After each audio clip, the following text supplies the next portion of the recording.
पाखे आसिलाणी जनवरी 22 समय जेते पाखे आसुछि सेते उत्सव मुखर होई उठिछि अयोध्या। सेथिपई चलिछि जोरदार प्रस्तुति। एई दिन रामललांक प्राण प्रतिष्ठा हेबाकु थिले मध्य 16 तारिखरु आरंभ होइजिबो समस्त प्रकारर कार्यक्रम।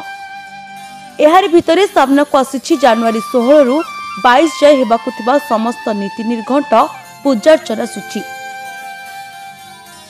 जातीय गणमाध्यम अनुसार 16 तारिख रे श्रीराम जन्मभूमि तीर्थ क्षेत्र पक्षरु नियुक्त आयोजक सरजू तटरे पूजार्चना करिवे। 16 रे रामललांक विग्रह सरजू तटकू मंगल कलश शोभायात्रा रे अणाजिबो। जनवरी 18 रे गणेश अंबिका पूजा, वरुण पूजा, मातृका पूजा, ब्राह्मण वरण और वास्तु पूजा अनुष्ठित हेबो। 19 तारिख रे अग्नि स्थापना, नवग्रह स्थापना एवं होमयज्ञ कराजिबो। 20 रे मंदिर गर्भगृह को सरजू नदीर पवित्र जल रे शुद्ध करा जाय आनादिवास कराजिबो। जनवरी 21 अर्थात ठीक प्राण प्रतिष्ठा पूर्व दिन रामललांक विग्रह को 125 कलश जल रे स्नान करा जाय सायदिभास कराजिबो।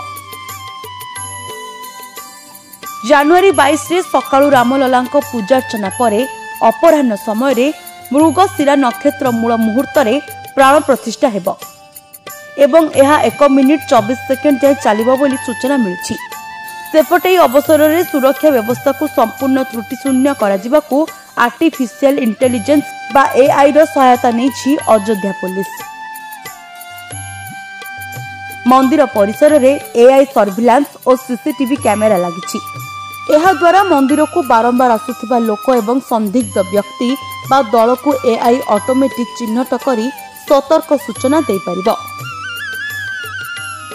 एथिसह 11,000 पुलिस और पारामिलिटरी फोर्स और बॉम्ब स्क्वाड मध्य मुतयन होइछंती। Bureau report NNS Odia.